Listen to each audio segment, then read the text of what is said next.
Hello everyone, welcome to Zooming in China. I'm Simone. The 90-day COVID origin report President Biden ordered came out last Friday.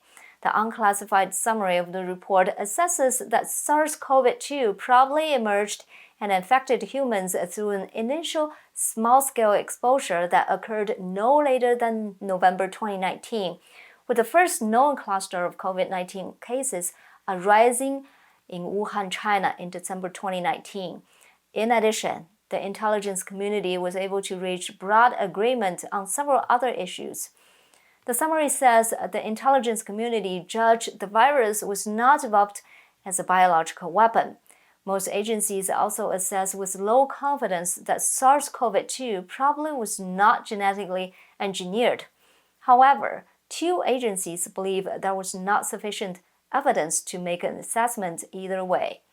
Finally, the IC assesses that China's officials did not have foreknowledge of the virus before the initial outbreak of COVID-19 emerged. Today, I invited a virologist and an intelligence community veteran to discuss the report with me. Shang Lin was the former lab director of the Walter Reed Army Institute of Research. Nick Eftimiades is a retired senior intelligence officer who specialized in China. He spent 34 years in CIA and Defense Intelligence Agency and has written extensively on China's espionage operations. Here's the discussion. Shang and Nick, thank you so much for joining Zooming in China today. So let's talk about the 90-day report on the COVID origin. First of all, I want to ask both of you, do you think the conclusion the report drew is reasonable? Nick, do you want to go first? Sure. I don't really think sort of much of this report, and is that the whole thing isn't out yet. But the conclusions that draw are about the conclusions that we went in with, which were we really can't determine if it was a result of a lab leak or a naturally occurring growth that happened. We can determine it wasn't a man-made, specifically man-made, as a bioweapon. It's not likely there's going to be any more information about it without the cooperation of the Chinese government. Okay. All right. What about you, Sean? So the summary of this investigation report make a couple of important statements. One of them is actually indicating there might be a small-scale outbreak no later than November 2019. And so I don't think any statement have made these, any investigation have made this statement formally before. And then secondly, they make a statement saying this virus was not developed as a biological weapon. And this is also very important because I think in the past they were highly suspicious that the virus may be a joint development product from Wuhan Institute of Virology and Chinese People's Liberation Army, or at least part of the biological weapon programs. The Chinese government may not be able to develop the exact virus, but maybe part of the process they create this virus. So this time, it was actually surprised that this intelligence community report can make such a clear statement on this issue. And so I think this is the biggest surprise to me. Yeah. Okay. I actually have a question, Shang, for you. The report says for intelligence communities elements and the National Intelligence Council assess with low confidence that the initial SARS-CoV-2 was not likely caused by natural exposure to an animal infected with it or a close progenitor virus, a virus that probably would be more than 99% similar to SARS-CoV-2. These analysts gave weight to China's officials' lack of knowledge, foreknowledge, the numerous vectors for natural exposure, and other factors. So my question is, what exactly do they base their low confidence conclusion on? Are they saying that because the Chinese authorities seemed not to know about the virus beforehand and there could be many animals that transfer the virus from bat to humans. So they concluded that this is likely the case. It has a natural origin, or they had something else they based their conclusion on, but they just didn't say it. Sean, what's your opinion? So right now, it's just a brief summary, so I don't know the detail, but from their language, it just appears to me first. They didn't mention about any defectors information, because earlier this year, there were so many reports talk about a potential defector coming out of the Chinese PLA or Chinese high-ranking officials. And so what kind of information this defector might bring out, what kind of information that he brought out would be related to the virus, we don't know. And this report didn't mention any about that. And also, the report didn't mention about any new evidence that they gathered during the last 90 days. So we don't know. Even though the CNN report mentioned about there were a large database, about 20,000 different maybe virus samples information collected in Wuhan Institute of Virology. But this summary report didn't mention that, and they didn't mention about any large-scale analysis of like satellite images in Wuhan for the November, December of 2019 in Wuhan, or even earlier. We don't know any of these investigation efforts being mentioned in these brief summaries. So we only know a very brief conclusion, and also indicating such a conflicting opinions inside the intelligence community. So it's very hard to judge how did they make a conclusion that the Chinese officials don't have any foreknowledge before the outbreak, because even the Chinese officers in the Chinese public health system did not know about the information. How do you know that the Chinese military bioweapon program officer didn't know about this information? How do you know Xi Jinping did not know about this information the other ones? We don't know. I don't know if the American intelligence community is powerful enough to have a full knowledge about the Chinese bioweapon program. And actually, the Chinese government have been very aggressive in doing the military civil fusion to advance dangerous pathogens researches. And there have been many reports, military officers writing books, guidelines, reports regarding the strategies, the development of the bioweapons, and how to improve China's biosafety, biosecurity issues, and how do they relate it to the bioweapon programs in China. So I think that part, even that part, needed to be thoroughly, seriously investigated, because it's directly related to the national security of the United States, even to the whole world. So I don't know if the American intelligence community can get such a clear picture in just 90 days investigation on this virus issue. Okay, all right. Nick, what do you think? Do they base their conclusion on, China doesn't have foreknowledge of the virus, and there could be many animals that can, be the intermediate host? Do they base their conclusion on that, or do you think they have something else that they have that they just didn't tell us? Let me set a little tone and dispel a couple of things. The defector I think you're referring to is Dong Jingwei, who is the head of counterintelligence for the Ministry of State Security. But he didn't defect.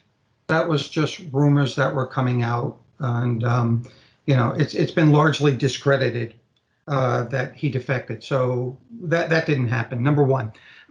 In a situation like this, I mean, personally, there's also been a lot of research that has been done, even out of Hong Kong, on bats and the types of viruses that they transmit. And this is so. Nick, I'm sorry to interrupt you, but can you just elaborate a little bit more? How do you know, definitively, that Dong Jingwei didn't defect? Well, for a start, the Office of Director of National Intelligence took the unprecedented step of calling the reporter who initially started reporting the rumor, and told him, look, we don't have him. He did not defect. Now, if you're in the intelligence concerns, for them to do something like that is just, unheard of, literally hasn't been done before. And the reason that they would never do that is because if information ever came out otherwise, the U.S. government's been caught lying to the media, and that would be, that would wind up in congressional hearings. Okay, what about, because I think that reporter, her name is Jennifer something, but she said, I think her source is not National Intelligence Agency. It's another source. It's the Defense Intelligence Agency. So could be, different agencies don't talk to each other. They don't know what each other hold. No, impossible. Well, first off, that was I came out of, I think it's Spy Talk. It was gosh, I'll remember his name in a second. Who first reported that? Number one. Number two, there's an interagency defector committee, and to say a defector would come out and held by one agency is just not possible. I mean, in the way we have the system, the way it is, right? It's not possible that someone defects to DIA, and which is an interesting tale on how that would happen in itself. But how this guy would get out of the country, defect to one agency that he found, and that they would not tell that to anyone else. It's just the system, everything from the software to the processes to, the entire system is just not geared for, the oversight that's conducted by multiple agencies, in this case in particular the CIA and the Director of National Intelligence over human intelligence, really doesn't allow for that to happen. I mean, it's just not possible. You couldn't even enter the guy's name in a, in a system, information systems without, all parties being informed. So, I mean, are they absolutely required to enter the person's information into the system? What if they don't? They go to jail. Oh. Period. I mean, you can't, and it's not that, someone defects to Nick. I mean, there are 40 people that that have to even just be informed just to affect that defection. I mean, am I going to give the guy immunity? I can't do that. That's State Department, and we're talking the White House, and lots of players have to be involved just for a person to defect. So it's not like, it's not even feasible that any agency could keep that defection from another. It just can't happen. I mean, physically can't happen. Okay, thank you for that clarification. Okay, go ahead. Yeah. So I mean, we have this incident is. We have a National Center for Medical Intelligence, right? Has an epidemiology section and a health section, divided into two. And it's a joint thing for the armed forces under DIA, Defense Intelligence Agency. And they work issues of viruses and infections every day for the entire year. That's what they do. Largely because if, worldwide, if a U.S. force is going to deploy, they have to know the medical conditions in country and what the potential threats are from a medical perspective. So, I mean, we have an entire center dedicated with hundreds of people dedicated towards working this issue. So now an issue comes up, this virus comes up that is potentially the greatest threat that we've seen in 100 years to humanity. Millions die as a result. And I mean, it's going to be the most scrutinized, collected on activity, for decades. So even that 90 days, look, when this first started, and even I heard about it in early December, early December 19. So it just, and I'm way on the outside. You heard about it in early December 2019. You heard about this virus? Yeah. I mean, where did you hear it? Sorry. 2020. I'm losing my days. I'm losing my years. 20. I mean, everybody knows about the virus by 2020. Well, actually, no. I'm sorry. I'm losing my years straight. It forcefully hit us in January 2021, right? 2020. 2020. So the month before, early December, personally, I heard about it. That's what was leaking out. Okay. So, and if I hear about it and I'm on the far fringes of actual intelligence, the community is aggressively looking at this. So when something like this happens, you task your collection assets, right? You task your imagery, you task your signals intelligence, you task your cyber action, you task any of your human assets. So all that happens over the course of the months that we've been looking at that problem. And President Trump made it a priority issue. The intelligence community was already working it as a priority issue. So now that we have just terabytes worth of data on this, and have been collecting and analyzing it and producing reports about it and bringing in scientists about it all through this entire time to try and determine the actual cause. Now another president says we're going to have a 90-day look. What does that accomplish? I mean, we've already looked at this probably more extensively than any other event in recent times. So, you're not going to develop new signals intelligence. Your human assets, you're not going to develop new human assets. I mean, those take months to years to develop. So unless you get a defector that walks through the door, and even then you have to corroborate the information, right? Because everybody wants to come with a story, to come to the US. So even then you have to corroborate the information. So unless you get very, very lucky in that you're not working with new information, maybe you go back over and retranslate information or stuff like that, but you basically have already been working this problem for months and months and months. So not like we're going to learn anything new here. And I think the results just proved that. Going in, there was not much of an argument to say that this was a biomanufactured weapon. I think everyone knew from the start, pretty publicly as well, that either some mess up at the lab which leaked it, which is very, very possible. We do know about the conditions at the lab, and that is possible. Or it was something that occurred naturally. No new information as far as I can see. Okay, this question is for Sean. I'm sorry about drilling in this direction, but I just never get a satisfying answer from the news report and stuff like that. So, as far as I understand, in order to determine this virus came from nature, has a natural origin, you need to have a intermediate host.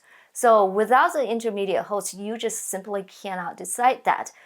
As far as I know, the intelligence community everywhere in the world has not found the intermediate host to this virus. And then how come the intelligence community can jump into the conclusion, although with low confidence, that this came from nature? Are they really just based on their conclusion on the things I said before, because China doesn't have, it seems like they didn't have foreknowledge of this virus, and also there could be many animals could be the intermediate host? Is that what they based on conclusion on? Well, I don't think the intelligence community will make decisions solely on that aspect. But in terms of the intermediate animal host, Chinese government definitely mentioned in their collaboration with WHO's investigation early this year, they mentioned they surveyed more than 80,000 animal samples, not just in Wuhan, not just in Hubei province, actually nationwide, and they didn't find any sample that was positive in the serology test for SARS-CoV-2. And that actually was really a mysterious aspect, because if you look at the history of SARS outbreak and MERS outbreak, usually if you have an animal infection prior to a human outbreak, usually you will see certain levels of serum positivities in the sample collected in the community. At least in the SARS and MERS situation, at least you can find about 1 to 4% of the animals samples is positive for SARS or MERS. And this time it's like totally zero for more than 80,000 samples. So this is unbelievable. And so, I think this is one of the biggest reasons that many people question what's going on in China, because you couldn't identify any intermediate animal host, and even the bat coronavirus, even the RATG13 bat coronavirus that's identified by the Shizhenli's group in Wuhan Institute of Virology. Their virus is only 96.2% homologies to the SARS-CoV-2. So that virus is not exactly the progenitor virus that the scientific community would look for. And at least some virus samples should be above 99% homology can be qualified as a progenitor virus. So basically, we don't have progenitor virus. We don't have animal sample. We don't know exactly who will be the patient zero. And probably Chinese government know who will be the patient zero, but they didn't reveal. And so anyway, so missing all this important information, of course, the animal origin of the outbreak is still a biggest question. And I also want to emphasize that I don't expect an intelligence community can make a solid conclusion on the virus origin. And I think the intelligence community's focus is the origin of the outbreak and also whether the Chinese government have intentional cover-up after the outbreak. I think these elements actually is more important than answering scientific question where the virus come from. Right, because the intelligence community, they are not scientists, even though they can consult with many scientists. But I think their role is to figure out whether the Chinese government have intentionally spread the virus out or intentionally cover up the virus outbreak information. How did they lie to international community regarding about the human-to-human transmission? Right, so I think this information is more important, and also very important to know whether in Wuhan there was earlier outbreak earlier than November, and how did the outbreak started? Even though it may be a small cluster outbreak in a local community, but how did it happen? These are all important information, and also another element important will be the lab safety situations. Besides the WIV, how about Wuhan CDCs and other labs in that area? Any other lab has potential biosafety issues. So these kind of picture, I think the intelligence community can present better than the scientific community as well. And actually really look forward to any analysis result from the satellite image analysis. But this right now, the full report hasn't come out, so I don't know what will be included here. Okay, Nick. So yeah. Actually, can I make a comment on that? Just to dispel an incorrect notion. That entire National Center for Medical Intelligence are all scientists. So they are all scientists. They're all epidemiologists. You can't swing a stick without hitting a PhD in that place. So, and as you point out, though, not only are they scientists, but as you point out, they have outreach into the entire armed forces medical community, as well as the civilian community within the U.S. government. So I think you're going to get the best of our science is working on it. Not just the intelligence picture of what happened. Okay, that's one part, the intelligence side of that. The other side of it is the actual virus itself and what are the tenets of it. So two groups, both under the intelligence community, both working this problem jointly. Okay. Yeah, actually, I want to also add it to it. I actually interact with scientists at the National Medical Intelligence Community for District. I interact with them during H7N9 outbreak in China as well. And so I understand there are definitely scientists in there. I would just mention overall about the whole intelligence community, right? They mentioned about so many different intelligence community elements. They have different arguments on different potentials. So I just wondering why actually the whole effort was not put under a special like a commission or more focus on, and so that you can eventually have a better overall estimate of the whole situation instead of so many different intelligence community doing their own assessment. And how will the final result come out when you have so many different government agencies involved? I just wasn't sure about the whole process and how was it done in this way. So I just wasn't clear to me. Okay, so it seems like different agencies are just doing their own work. I mean, the report even indicates that. Let me tell you how this is done. So under the Office of the Director of National Intelligence, there is the National Intelligence Council. and they are the highest body in the intelligence community for analysis. So typically, they do major projects, which often take months and months, up to a year to do, and they bring the entire intelligence community into it. They are the lead, and the members that comprise the committees and the working groups that support that come from the intelligence community, various agencies. So, in fact, all agencies. So what happens is that you have the DNI leading this. Now, DIA or State Department or CIA might look at a report and evaluate it differently. DIA says, you know what, we know this reporting source, it has been reliable forever. I'm just giving you an example. And CIA says, okay, but that doesn't exactly go with some of the source reporting that we have on this issue. And all that stuff is done across the table. They sit down and look about it, and they have to allow a process for dissenting opinions, right? So because you're not just going to, okay, we all vote it's the truth.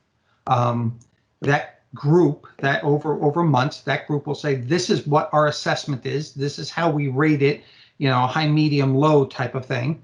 And by the way, there is a dissenting opinion here by agency 1, 2, 3. They don't believe that, and this is why. So what you're seeing that will come out is that people add more weight to some sources and others, and as a result, you can get, and typically not much, but you can get dissenting opinions that come out of the report. And it's just a matter of how they view the evidence. Okay. Another question is, before this 90-day report on COVID origin, the Republican side, the House Congressional Foreign Intelligence Community, they came out with their own report. And I think the Republican study group also came out their own report.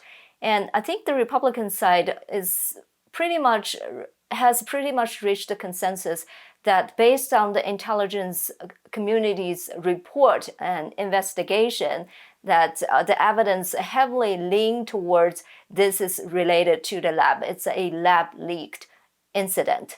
But from this 90-day report, it doesn't give that impression at all. How do you explain it, Nick?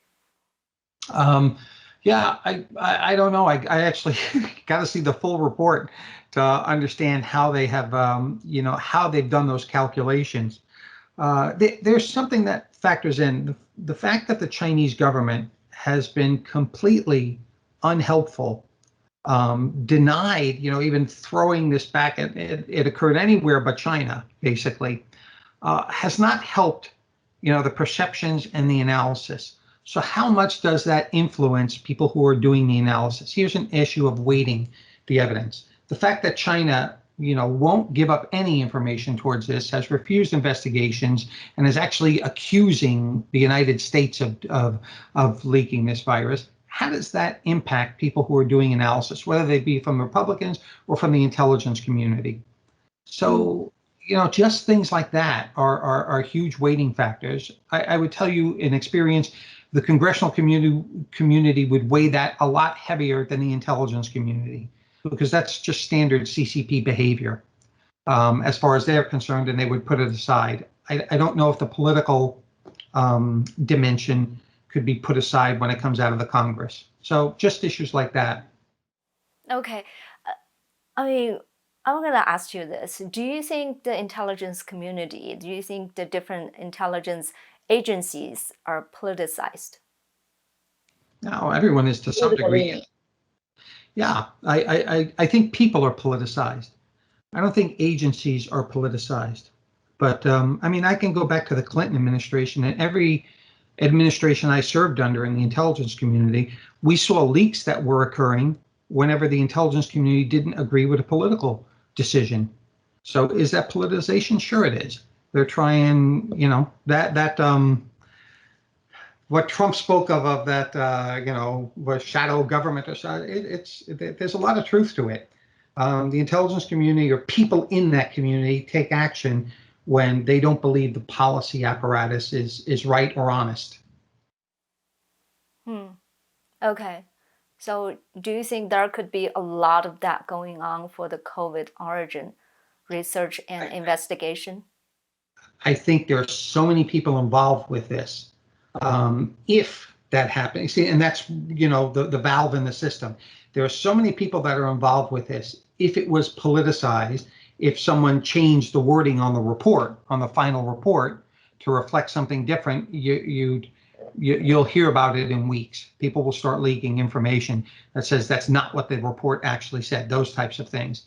So, when you politicize and when you change things to suit a political narrative, it's pretty hard to do it when you have dozens or hundreds of people involved in doing the research and analysis.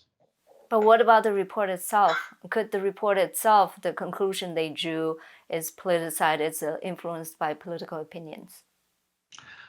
So like I said, if that is influenced where, it won't be influenced at the table, right? At the table where these people are working and they're saying, there's this and that. As it goes up through the, approval chain, as I said, if people start changing wording to, to support a political process, or a political opinion, that tends to be a huge flag. It happens. I've seen it happen. But when it does, there are always reverberations inside the intelligence community, and there's always discussion and emails floating about if this was changed, how could it have been changed? I've had my work changed by generals, and it's it wound up with organizations splitting work and saying we're no longer working with you for that particular reason.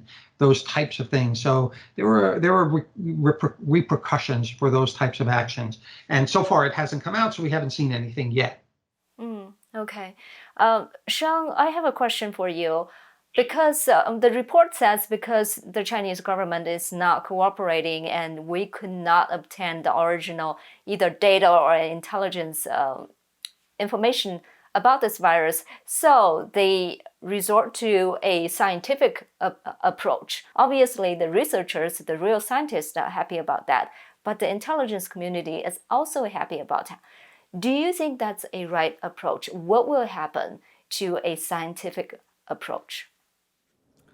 Well, I'm not sure what the scientific community is happy about exactly, because even the WHO's investigation team did not get any samples, real clinical samples or animal samples from China, and the whole virus origin, even the outbreak origin, these two issues are all still mysterious to the whole world. So what to be happy about, I don't know what CNN report can refer to in here. And regarding about the intelligence report this time, it's not happy. It just I think the wording is they agree, and this is a better approach. Oh, okay. Well, I think, of course, even before the intelligence community report coming out, we know very clear the Chinese government did not collaborate with any of foreign scientists, investigators who want to go to China to understand how the outbreak started in Wuhan, right? They haven't been collaborating from the beginning, even after the pressure from the Australian government from more than 100 countries during the last World Health Assembly in 2020. The Chinese government has made their solid mind. They did not want to collaborate. They defined the study, the scope of the study, right? And they decide what kind of sample to be collected, to be studied. And so right now, before the American intelligence community start their investigation, start their report, I think it's very, very clear they won't get any additional samples from China. So I don't think the report don't even have to mention that. Of course, ideally you can get the Chinese government collaboration, but in the reality, there's no way they will collaborate with you. And so that's why I said for the intelligence community report, they should mention other aspects. Under this kind of situation, without Chinese government collaboration, what kind of information has been collected? What kind of analysis has been done? And of course, I look forward to reading the whole report. I'm really interested in see what kind of evidence did they get, that how much knowledge did they have in terms of the Chinese government's bioweapon programs, how do they make a conclusion this virus was not bioweapon program? I don't believe the Chinese scientists have the intelligence or have the knowledge or the skill to develop a perfect virus like SARS-CoV-2. But I'm still very interested in how the intelligence community can make a conclusion in this way, and so what kind of additional evidence they got. I'm really curious on that one. So, yes, yeah. Go ahead. Two questions. Number one, do you think those type of information will be included in the report? And second, does the scientific research, does the scientific approach means decades of research into the origin of the virus, which means, for a long period of time, we won't be able to know the origin of the virus? Is that what we're seeing?